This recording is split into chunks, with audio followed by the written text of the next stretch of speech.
All right, another patron request here, and this time, because I did Event Horizon last time, we are following it up with the kind of pseudo sequel, sort of Pandorum.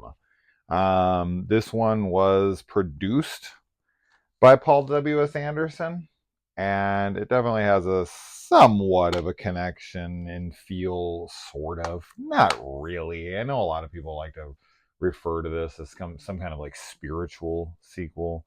It isn't. It isn't. This is very much its own thing, but I can see why people might liken the two for kind of obvious reasons. But um, yeah, I mean, I would.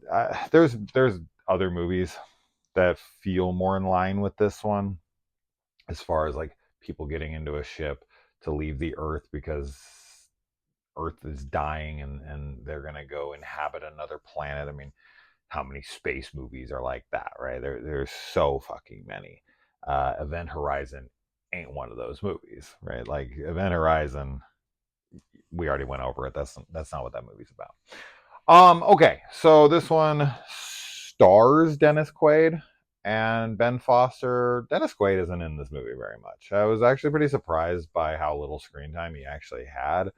It's like an hour and 30, hour and 35, 40-minute movie. I don't remember, something like that. Hour and 38 minutes.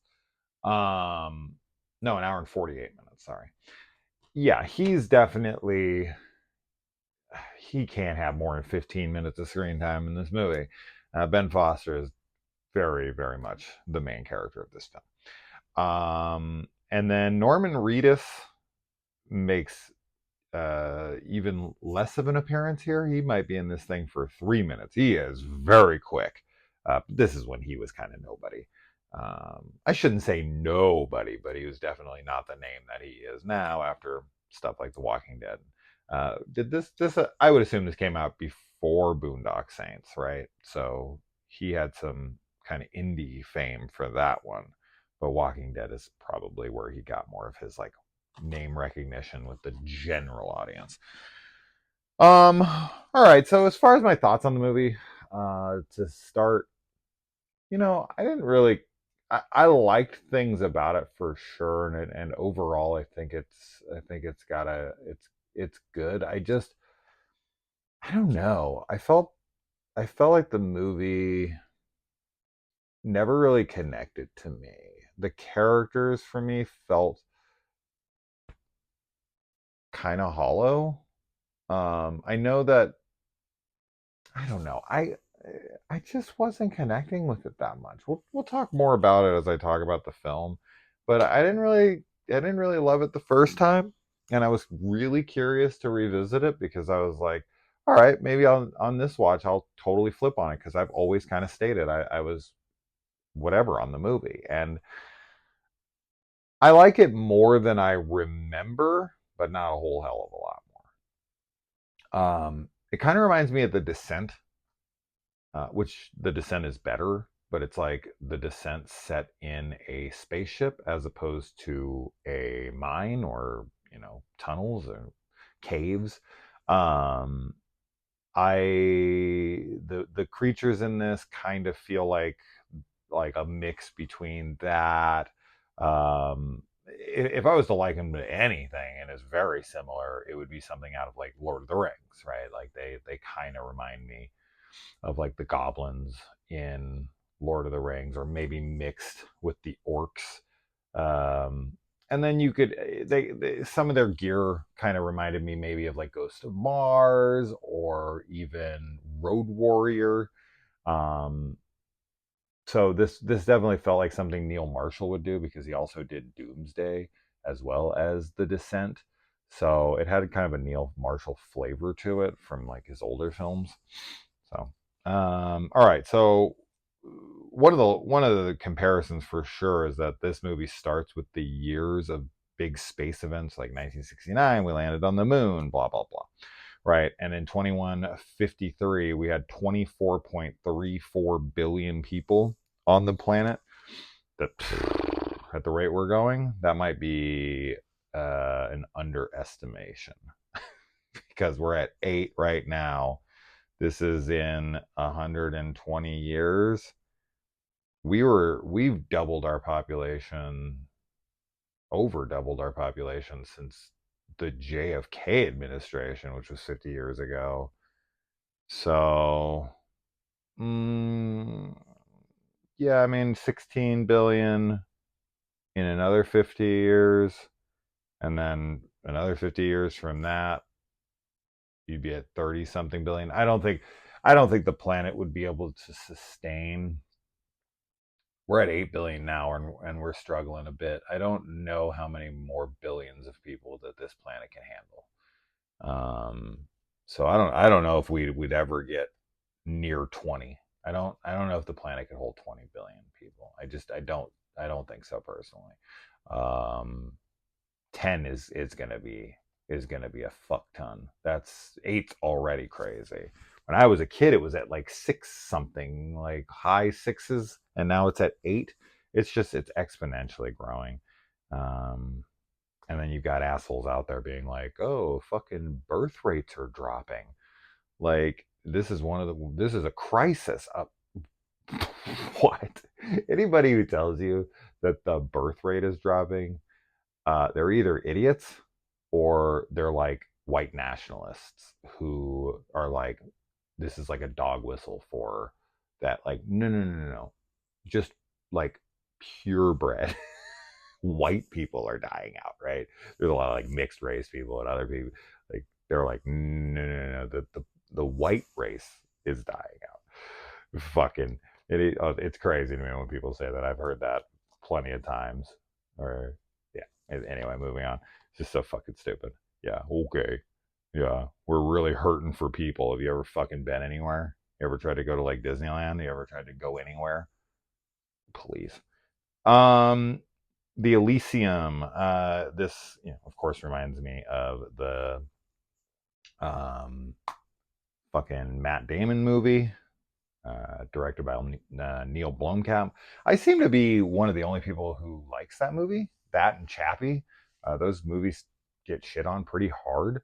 I'm a big Neil Blomkamp fan and really like his sci-fi movies, and was super bummed when he didn't make his RoboCop film, because I thought he was the perfect person to do it, and he wanted to bring back Peter Weller to play RoboCop, which I was like, this is so cool. Like, what a perfect thing to do, because you know you just need like this part of his face, and then when they take it off, he has so much work, like prosthesis and whatever on his face, that it wouldn't really matter that he was that much older. And plus, RoboCop can age. He's, the parts of him are human, are still human, and they would age. So you could have like RoboCop's human parts are starting to age out, even though he has all these robotic upgrades. You could see that RoboCop's kind of on his last leg, even though he's mostly machine more than man. Eventually, your body could give out just from age alone, with whatever human components were left. So I was pretty bummed that didn't happen. He now is talking about another major franchise that's like perfect for him. I'm totally blanking on what that thing is, but yeah, I would love to see him make a movie like that. Oh, it's Starship Troopers, isn't it? I think that's what it is. Which, yeah, Paul Verhoeven film is another one that's like really, really good for him. So make it happen. I love Starship Troopers. That's something I should cover on the channel, because that movie's fucking violent, man. That's a horror movie for sure. It's just an action horror movie, but those scenes with the bugs are crazy. They're super fun.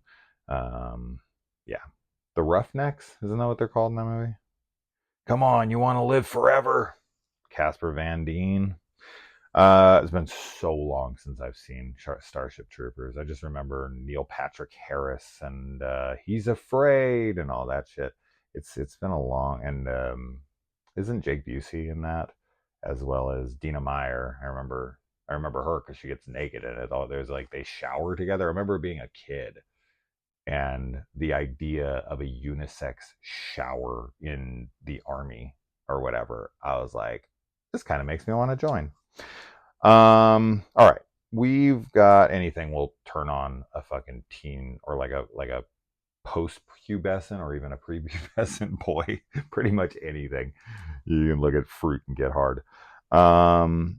Anyway, so one of the great things about the movie is that the people in this film look very weathered. They look like they have uh, you know not been living a really um, posh life, right? Like a lot of these movies, the people look like they just came off of like the makeup car, out of the makeup tent, and they're like their hair is done cool and their makeup is done cool, even though they're trying to make them look rugged. This movie actually looks like these people have went through hell.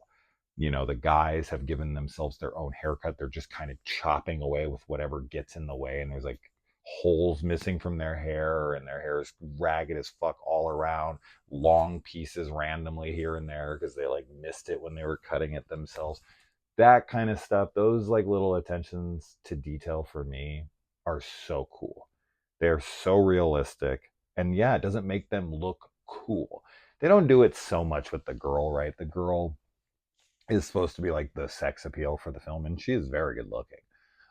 So of course they had to throw that in there, and the girl couldn't have the same kinds of haircuts and the same kind of thing. She is very dirty, very, very dirty. Everyone in this movie is fucking filthy, which is great.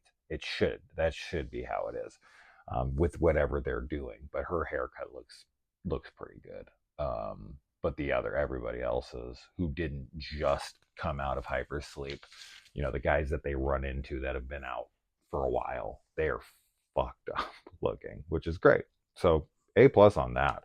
As far as the ship goes, once again, same shit. They always look the same. Everything looks exactly the same. So I honestly have nothing to say. When they come out of hypersleep, he has all of like the dead skin all over his like shoulders and his arms, and he's just like tearing it away. That's great. That's great. I love that. That was cool. And yeah, they had, it says 16,000 people on board somewhere, but then when I was reading something else, um, it said that they had 60,000 people. So I don't know which number is accurate, because I swore I read something after, because I was just like, I always like to check with like these description things to make sure I didn't miss any like big in like uh big information, like plot points and whatnot, that I just so happen to miss. Most of the time I don't, but every once in a while, I get like a little thing and I'm like, oh shit, that makes sense. Okay, that's it. I usually get one thing almost every time I read where I'm like, oh yeah, oh I didn't even notice that. Okay, cool, and I write it down.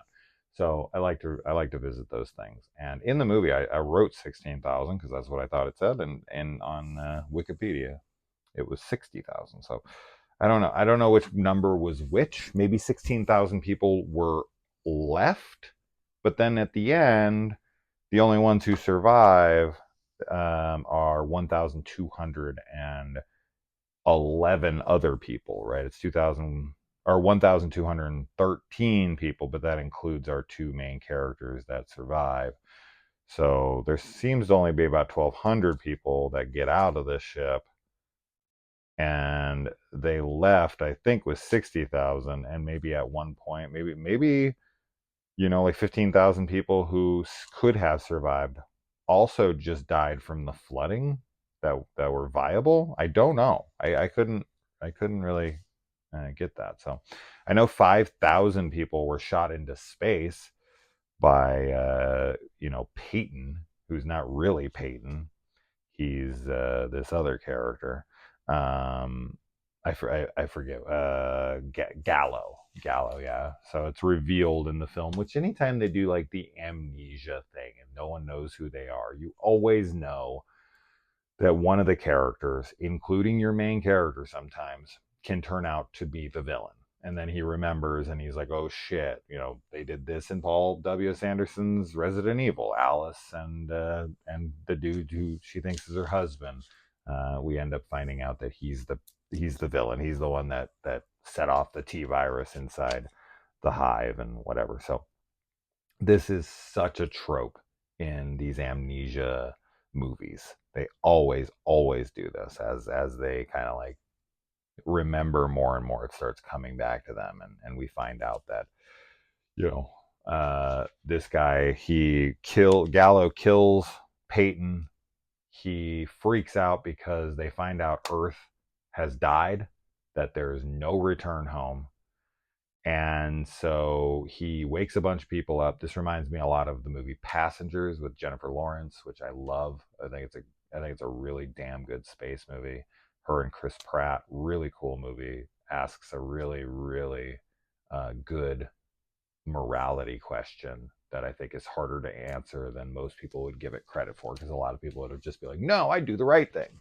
Yeah, right. Yeah, fucking right. Most people say they do the right thing, but let's see what happens when they're faced with it. But yeah, he has these people out, and he convinces them to go more like tribal and violent. And because of this like enzyme that um, that is there to adapt them to the planet Tanis faster, they evolve into these like cannibalistic monsters, which is what we see in the film.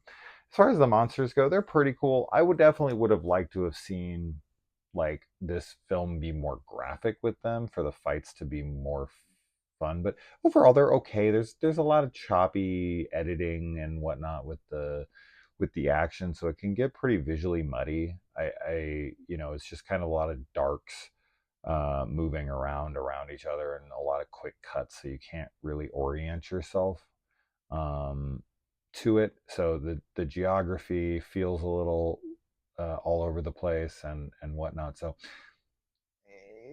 those scenes definitely needed work, but I did like the look of them. So I'll give the movie credit there. That is one thing that was cool, but as far as the actual fighting between them, not as much.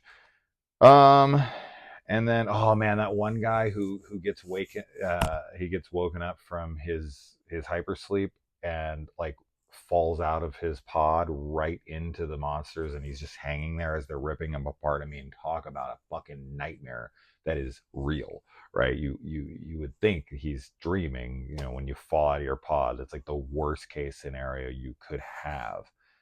Worse than anything, because you're being woken up. At least with the people he shot into space, they just never wake up, and they just freeze and die out there, and they just went to sleep and never woke up, and that sucks. It's terrible.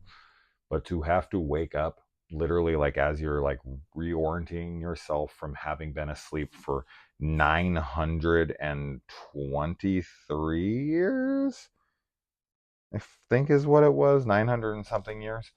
um yeah, that's that's fucking crazy. That would be so horrifying, because you don't even know what's going on. Think about like when Bauer and Peyton wake up, the way they're feeling. Imagine having woken up like that, and there's monsters all around you, and you're feeling the effects of Pandorum, which we didn't even talk about, is like this kind of slang for like a space sickness from hypersleep, right? You get I should say a hypersleep sickness, where you wake up after so many years under, and your brain has a hard time remembering, and you start hallucinating and whatnot. So that's what the title is. But coming out of that right into the mouth of monsters who are tearing you apart, and you're in like the worst pain imaginable. Awful, awful, awful. And yeah, like I said, Earth is just gone. Like, there is no return home. It was cool to find out the Dennis Quaid switch of that the guy he's dealing with is actually like he's hallucinating him, and it's really just him from the past in his head. That's what he used to look like, back when he freaked out and flushed all 5,000 of those people out into space. But that was pretty predictable. But them having already landed on Tantus, and they're just in the ocean, and they're when they go into the um when they go up into the into the bridge.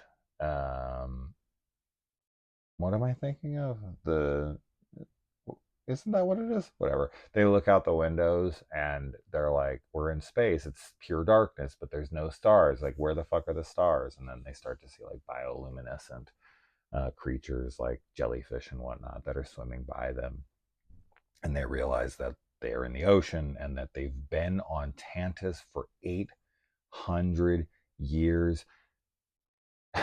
The level of anger you would feel if you were one of the people who was living on that ship in those conditions and you were already on the planet. You could be outside thriving, that you could be building a community, that you could take all of those people and just go up and get out of there. Oh, it's definitely one of those things that it feels like a Twilight Zone, right? Like that's what this feels like. This feels like a more violent Twilight Zone episode. This feels like a reveal you would get in a Twilight Zone episode, right? Um, some of my favorite Twilight Zone episodes are like that, right? The episode where everyone's trying to escape the planet, and I think the planet's gonna end, like it's gonna get destroyed or something. By I forget why they're leaving, but something's happening to the planet from my memory, and they're like, we got to get off planet. And of course, the whole time you think they're on Earth, and then at the end of the episode, they reveal that the planet that they're going to escape their planet is a planet called Earth. That's a really cool one. Of course, the famous episode where they land on the planet and they're like killing each other, and then they finally like make it over the hill and they realize they just landed right back on Earth. Very Planet of the Apes. I love that shit. I love the Twilight Zone. So many great stories within that show. I've seen all of the original series and all of the 2000s one with Forrest Whitaker. I saw some of the Jordan Peele one, but I was covering it on the channel for a while and I legitimately hated it. And no, not because it's like woke or whatever. It was just bad.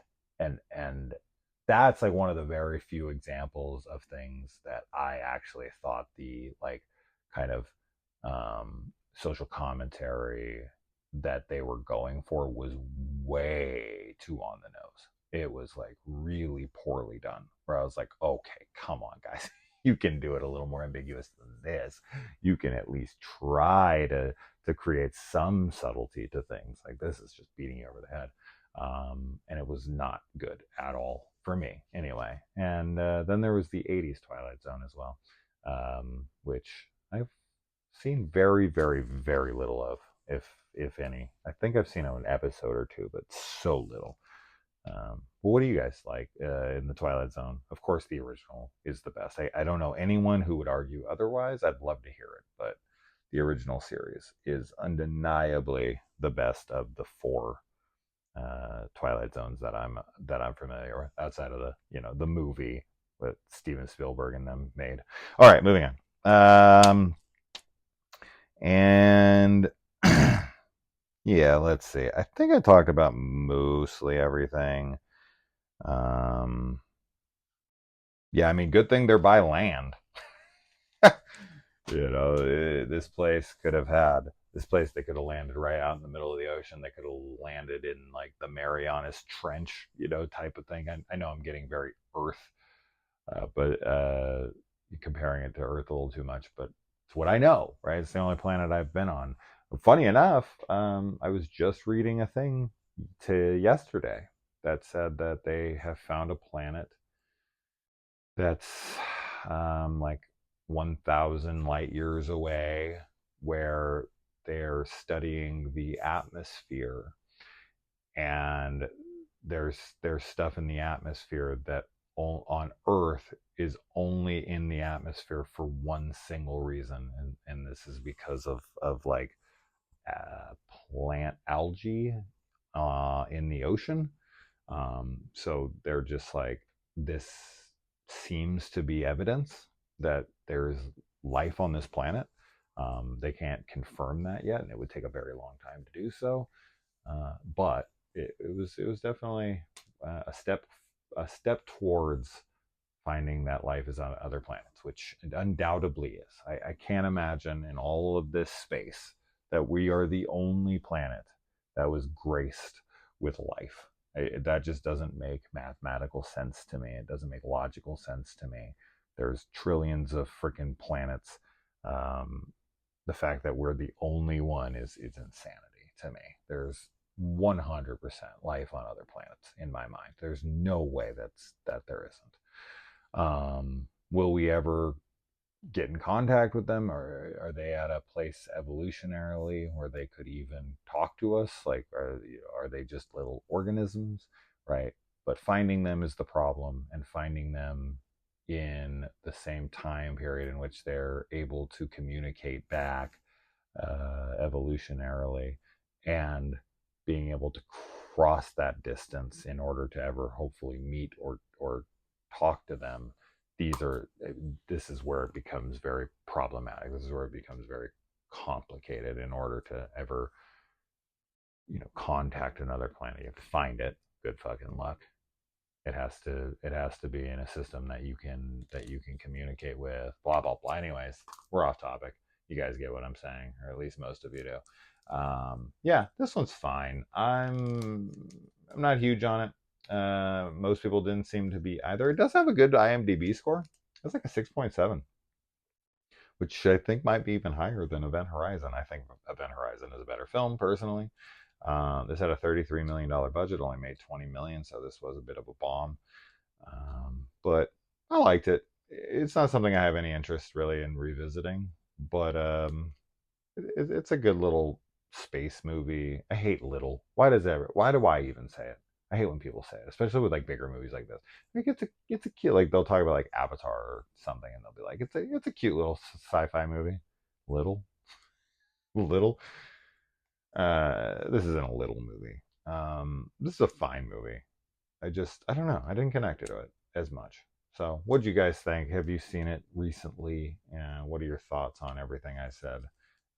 Do you think that the biggest problem we're facing right now is declining birth rates? Do you think we don't have enough people? All right, guys.